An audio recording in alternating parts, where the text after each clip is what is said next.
En el vídeo de hoy voy a explicarte cómo debes prepararte para unas caídas en bolsa. En concreto, voy a explicarte cómo debes gestionar las caídas que está habiendo a finales de marzo 2025, pero el objetivo es que este vídeo te sea útil para cualquier otro momento en el que haya unas posibles caídas, ya sea en este año 2025 o en cualquier otro año. Para ello voy a comentar 3 puntos principales que debes conocer.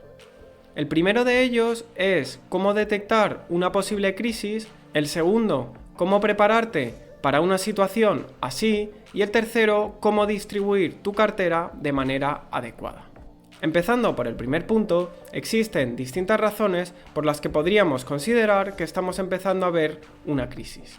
En concreto, traigo a continuación 2 elementos. El primero de ellos es el dato publicado recientemente por la Reserva Federal de Atlanta, en el que anticipa una posible recesión de la economía de Estados Unidos de un 2,8% en el primer trimestre de 2025. Esta posible contracción del PIB en el primer trimestre probablemente arrastraría a las bolsas por un pánico a que las empresas no obtengan buenos resultados en este primer trimestre y en el resto del año. Además de esto, existen algunos otros indicadores que parecen indicar que las acciones están sobrevaloradas con respecto a la media histórica. Por ejemplo, el Buffett Indicator para finales de febrero de 2025 estaba por encima del 200% y para finales de marzo, a 30 de marzo en concreto cuando grabo este vídeo, está por encima del 150%. El Buffett Indicator es una medida de la valoración de acciones con respecto al PIB de Estados Unidos, indica sobrevaloración de acciones cuando se está por encima del 130%. Sin embargo, también podríamos coger este dato para defender lo contrario. Este Buffett Indicator estaba por encima del 150% a finales de 2023 y en el año 2024 la bolsa se revalorizó en Estados Unidos sobre un 25%. Es decir, que quien haciendo caso a este indicador hubiera salido de bolsa se habría perdido esa subida de ese 25%. Como dato añadido, también podemos hablar de que los datos de empleo y consumo son bastante sólidos y no parecen indicar que se avecine una crisis próximamente. También están otros datos, como el tema de los aranceles, que cuestionan que pueda haber crecimiento en bolsa los próximos meses. Lo que verdaderamente quiero decir con esto es que normalmente hay bastantes datos a favor de un posible crecimiento de la bolsa y de unas posibles caídas. Mucha gente hace predicciones en ambos sentidos y realmente es muy difícil, por no decir imposible, acertar de manera consistente. La conclusión a la que quiero llegar es que nadie sabe si realmente va a haber unas caídas los próximos meses o no. Lo que hay son especulaciones con buenos argumentos a ambos lados. Sin embargo, te quiero contar a continuación cómo preparar tu cartera para el caso de que haya esas posibles caídas. Lo primero que quiero hacer hincapié es que cada situación es única y siempre parece que hay algún elemento a favor o en contra. En estos momentos parece que va a caer por el tema de los aranceles. Hace unos meses o hace ya más de un año era por el tema de la guerra de Ucrania y durante el COVID también había esa sensación. Cada situación es única y no deberíamos preocuparnos realmente por las noticias. Lo verdaderamente importante aquí es lo que dicen los estudios con respecto a la forma más correcta de invertir. Y lo que dicen los estudios aquí es bastante claro.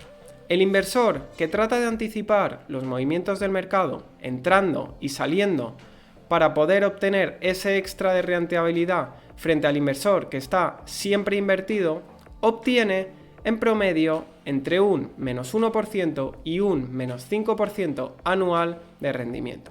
Es decir, que la mejor idea es mantenerse siempre en el mercado para evitar perderse ese -1 a -5% de rentabilidad anual. Por supuesto, si se hace de esta manera, cuando venga una crisis pasaremos por ella y nuestra cartera sufrirá pérdidas. Pero si invertimos de forma correcta, es decir, en función del perfil de riesgo que comentaré más tarde y a largo plazo, esto será meramente anecdótico. Es cierto que en un año puede verse una caída muy grande, pero si se hace de manera correcta, a largo plazo no sufriremos por ello. Antes de pasar a explicar cómo hacerlo, me gustaría comentar una cosa que suele hacer bastante gente, que es guardar liquidez para los momentos de caída para tratar de aprovecharlas. En este punto, la postura que yo defiendo es que esto no es la forma más correcta de hacerlo. ¿Por qué digo esto?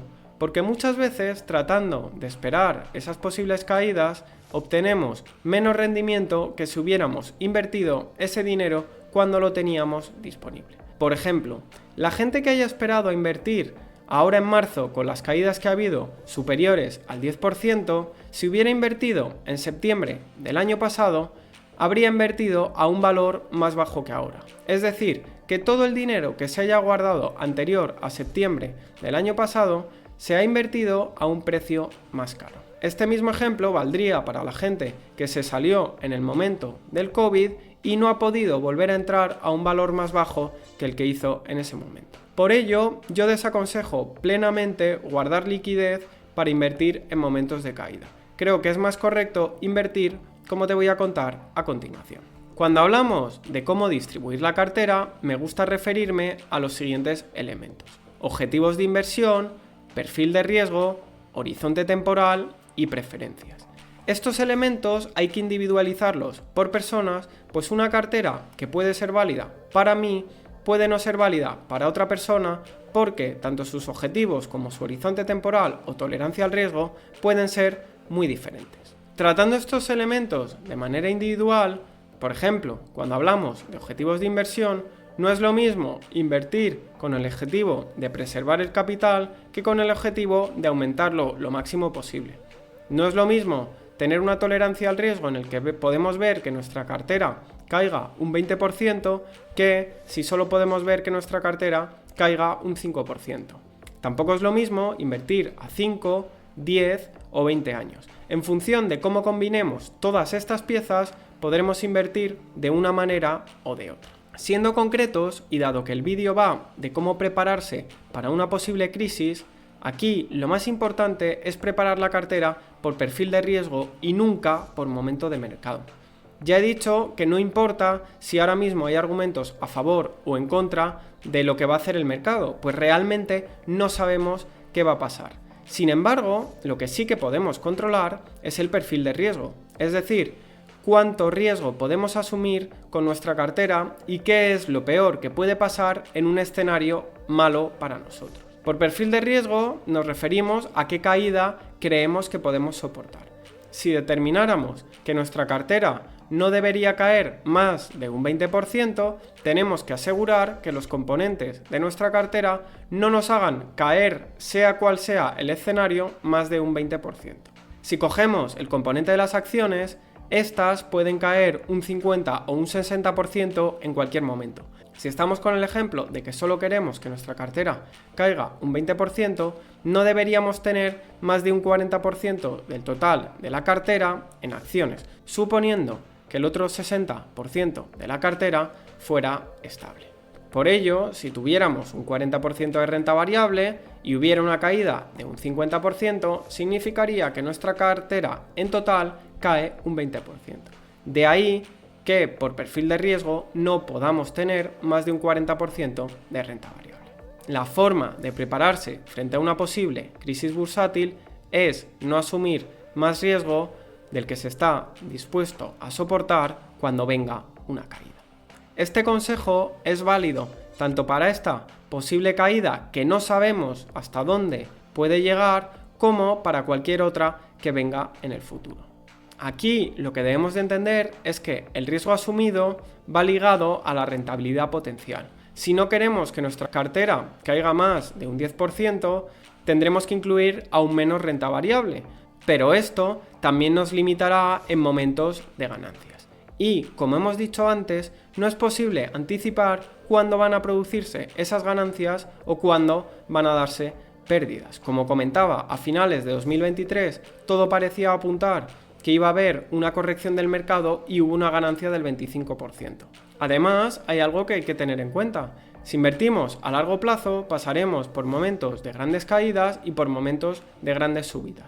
Con lo que, si invertimos de acuerdo al perfil de riesgo, evitaremos que en los momentos de grandes caídas retiremos el dinero y aprovecharemos en la medida de nuestras posibilidades y del riesgo que estamos dispuestos a asumir esas subidas.